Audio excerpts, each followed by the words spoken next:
introduction. Now I'm really happy to introduce Lital Henig. Lital is a PhD student at Hebrew University. In her thesis, she explores the memory work of the Holocaust in digital culture, and I want to stress as a last point that she recently was awarded the prestigious President of Israel Scholarship. Congratulations.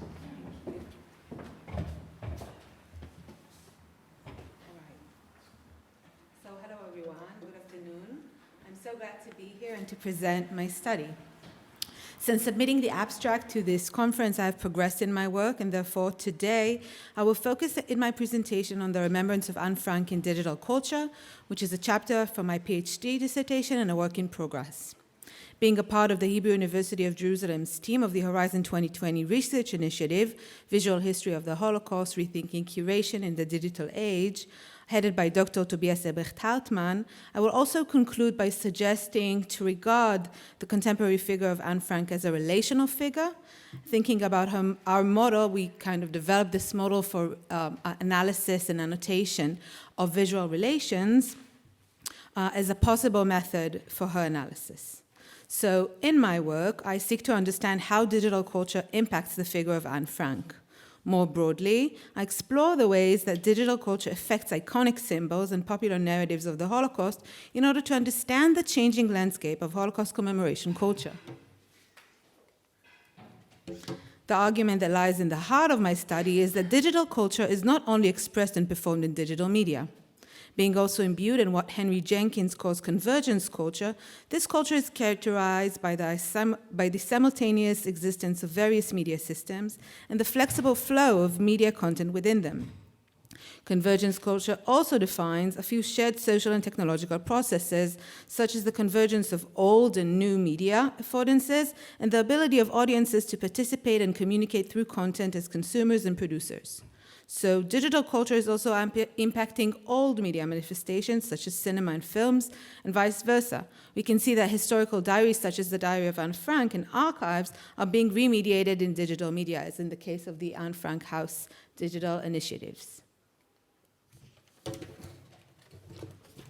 In digital culture, large emphasis is given to user experience, which also changes the ways Holocaust is remembered and memories are made.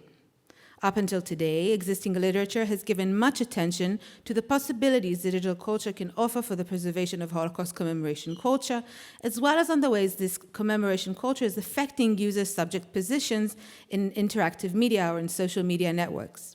Attention was also given to the ways old media objects, such as testimonies of Holocaust survivors, are being affected by digital culture and digitization, which kind of connects with the previous panel. Drawing on media scholar Lev Manovich, Amit Pinchevsky claims that a shift from narrative to database has taken place in relation to digital engagement with Holocaust testimonies. As he contends, new digital projects that deal with digitized Holocaust testimonies are characterized by the fading of a linear narrative in favor of discrete processing of testimonies. Being mostly characterized by user-centered design, they involve users, and I quote, in the production and reproduction of a testimony. In a study I have conducted with Dr. Tobias Ebrecht-Hartmann, we argue in relation to the Instagram project Ever Stories that the remediation of Holocaust diaries in social media can lead to new participatory forms of commemoration, and specifically to the creation of social media memories through the self-inscription of users into mediated memories on social media. In the recent thought-provoking article on Anne Frank memes, Juan Gonzalez Aguilar and Miguel Amajote have analyzed the relations between user-generated content and mediatized forms of remembrance. The two offer an intriguing analysis to a wide corpus of memes, analyzing the multi-layered use of the figure of Anne Frank by users and critically reflecting on its contribution to Holocaust commemoration culture. Yet it is very evident that these recent studies mostly focus on the perspective of the user. In my study, I offer to go back to the figure of the iconic Holocaust victim, in my case Anne Frank, and understand how her subject position is being impacted by digital culture. I chose Anne Frank as a case study since her cultural status as an iconic Holocaust victim and the ongoing appropriation and use of her image and diary in various cultures throughout the 20th as well as the 21st century. And I just want to warn you all, it's a tiny spoiler. It's about the new Ari Folman film. So I'm sorry if I'm spoiling it, but it is a film on Anne Frank, and we know her story. So Ari Folman and David Spolonsky's new animated film is called Where is Anne Frank? And it's quite an intriguing test case for my study. Traveling between Amsterdam in the 1940s and the 2020s, the film offers a journey into the cultural heritage of Anne Frank through interaction with her symbolic traces. The protagonist of the film is not Anne, but Kitty, Anne's imagined friend and main addressee of the diary.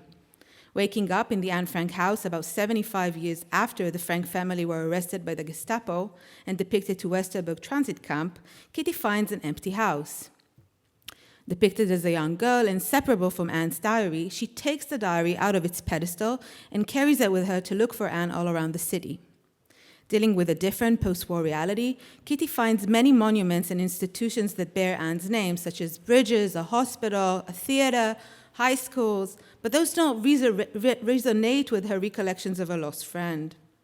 Learning about Anne's death, grief-struck Kitty then decides to channel her influence as the abductor of the diary and help immigrants gain refugee in the Netherlands. For her, such an act resonates with Anne, who was also a refugee during her writing of the diary. After doing so, the plot comes to its closure. Kitty disappears into lines of ink and vanishes into thin air. Raising questions about authorship and authenticity, Where is Anne Frank offers an alternative perspective on how to deal with Anne Frank's memory in the 21st century. While encountering monuments and institutions that bear her name, Kitty simply does not find Anne. Only by disconnecting from mainstream contexts of commemoration and working towards channeling Anne's diary for social activism, Kitty finds a renewed value in the memory of Anne.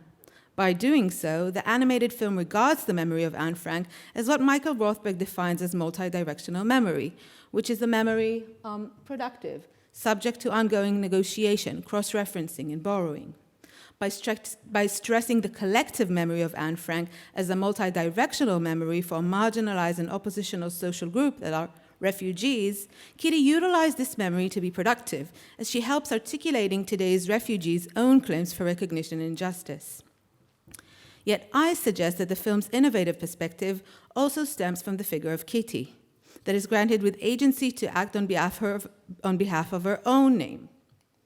Depicted as a fantastic extension of the diary and traveling between past and present Amsterdam, Kitty is no longer regarded as the addressee of the diary, but as a memory agent. She actively works towards forming new memories related to Anne. And so, instead of asking where is Anne Frank, what the film actually asks is what do we do with the memory of Anne Frank today? By doing so, it stresses the active agency of subjects in the forming and production of new memories related to the past, and in the ongoing construction of memories done in search and wonder through space and time. So, if in the EverStories project, users became followers of the EverStories account and inscribed themselves into mediated memories through social media, it seems that the figure of the friend/follower became the protagonist through which we explore remediated histories of iconic images. And I must say that although this kind of state in which a protagonist was telling the story of Anne Frank from a removed friend position was also evident in the 20th century, I really see this process evident in quite widely in a wave of contemporary popular culture artifacts that deal with the remembrance of Anne Frank. In various films, virtual reality tours, graphic novels, and even a 3D model of the Anne Frank's secret annex. From being focused on Anne's perspective of live events, her remembrance is now experienced from the perspective of a friend or an explorer. And from being enveloped in a chronological space-time continuum, this wave of artifacts explores the life of Anne Frank from a position of disorientation or travel in space and time. So will it work, the video? I'm not sure. If not, it's fine. I can just describe it to you.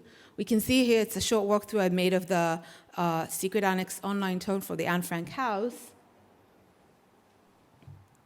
We're not going to watch the whole thing, just a second. All right, so never mind. I can just okay, so we can see that we're walking through the bookcase, and then we're hitting the stairs.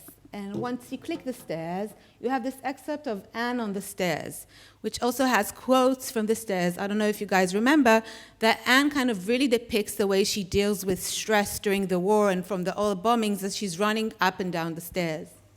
And then you click and you go to another room and you go to the bathroom. And that's enough for us now. We don't need to see more. And in the bathroom also, you get excerpts about puberty and about her dealing with growing up in the secret annex. So through all of these remediated objects, we experience the figure of Anne Frank and the diary of Anne Frank. But we do it also in this case from a removed subject position of a visitor, not from the subject position of Anne Frank.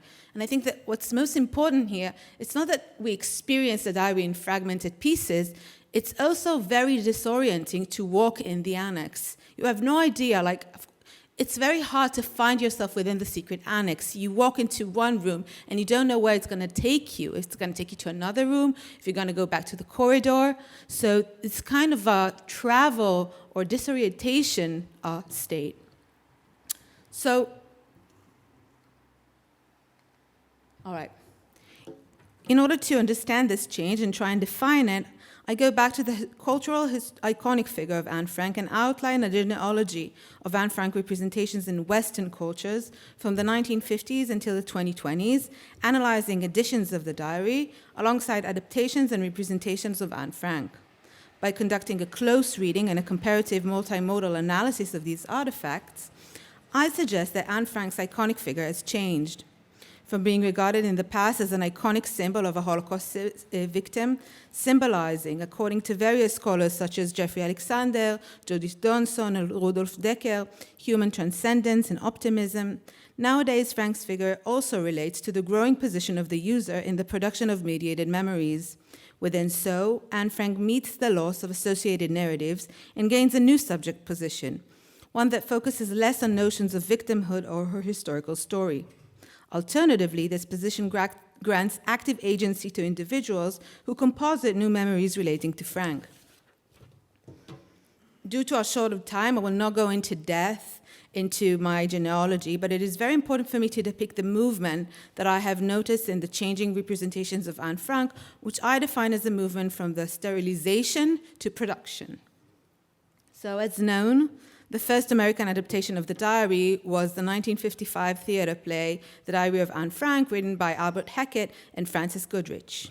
After reaching an overarching success in the United States, the play was also adapted into a film in 1959. Hollywood director George Stevens was chosen to direct the film. He was familiar with the visual imagery of the Holocaust as he filmed the liberation of Dachau concentration camp and also directed The Nazi Plan, a documentary presented as evidence at the Nuremberg war crime trials. At first, Stevens chose to conclude the film that was fully invested in the secret annex with a depiction of Anne Frank stated in a Nazi concentration camp. Yet it was thought that American audiences at that time of the 1950s were not ready to face the atrocities of the Holocaust, and thus it was decided by Folk Studio as well as Otto Frank that the film would be invested in the secret annex. Despite of their popularity, the early American adaptations were also an object of controversy. Bruno Bettelheim resisted the concept of depicting Holocaust victims as subjects that do not resist the Nazi regime, but keep on leading their lives in hiding. He also claimed that the popular acclaim of the diary, as well as its theater and cinematic representations, can be explained by the urge to forget the Holocaust or ignore any of its moral implications. Yet I argue that since the 1960s, the figure of Anne Frank has definitely changed, as the figure came to be a side of a reflection on moral responsibility, as she was also represented in the camps. At this point, while in the 1950s, Anne Frank was this kind of iconic, she was a figure that became iconic, and she was really one of the first figures that represented the Holocaust to popular audiences.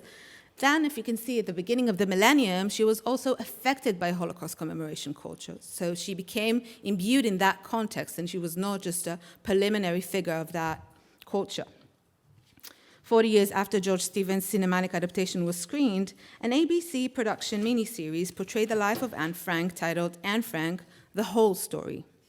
The series' innovation mostly stems from the depiction of the Frank family lives before going into hiding, as well as their arrest and perish in the camps.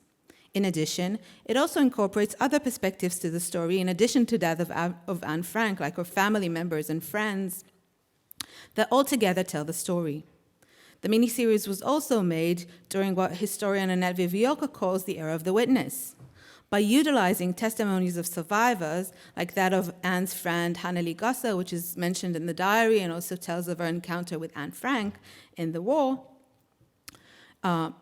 the witnesses, which were by then main societal figures in Holocaust commemoration and education, and also by incorporating atrocious site of the Holocaust in Hollywood realism style in the post-Schindler's List era, as this miniseries was screened approximately 10 years after Schindler's List.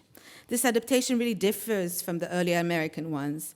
The miniseries strived for authenticity by aspiring to tell and show the whole story, also portraying a detailed depiction of Margot and Anne's deaths.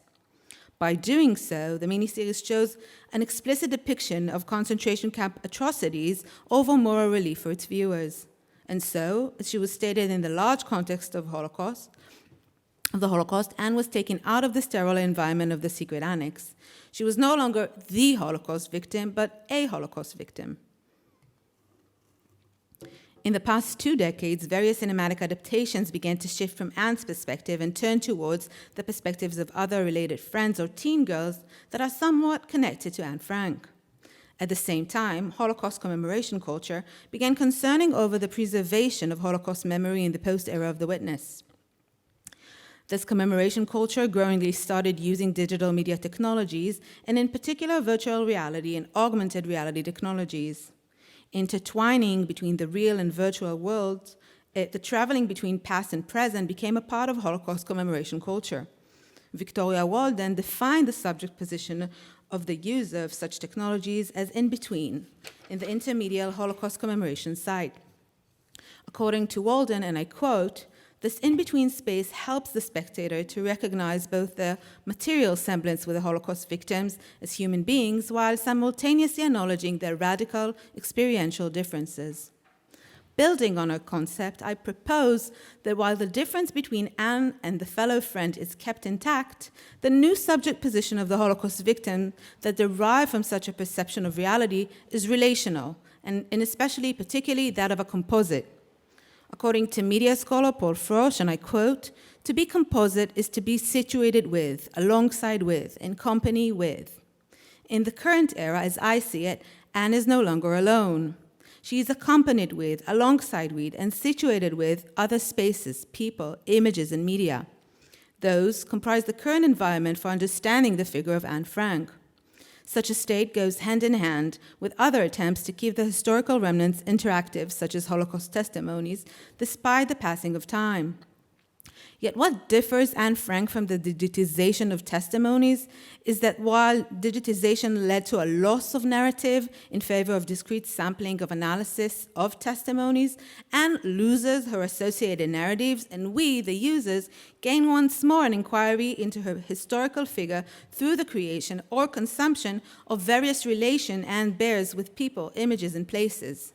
Today, Anne is not simply an icon of optimism or relief, but a multi-layered, complex figure composited from her various representations that together with a new inquiry of the past in digital virtual spaces. In addition, Composite Anne is entangled with the figure of the contemporary user and with the ongoing production of experiences that are associated with her figure. So in addition to the genealogy I made in the visual multimodal analysis, methodologically after configuring the figure of Anne Frank today and seeing it as quite complex, I started thinking about applying the model that we developed in the Horizon 2020 initiative into my work. No problem. I suggest reading her as relational. And here you can see just an excerpt from the Anne Frank house saying, "Mi eita Anne Frank," who was Anne Frank? And these are the images they chose in order to represent her. So I thought to utilize our new taxonomy of visual relations in order to create an analysis that kind of unpacks those tiny narratives by institutional as well as private initiatives that kind of present Anne in digital infrastructures. A further line in of inquiry in my work will also be to map these relations and not just show them. and define her specifically new digital impacted subject position. This, of course, also entails a critical reflection that I'm still working on today. So I'm looking forward to hearing your thoughts and comments, and thank you for listening.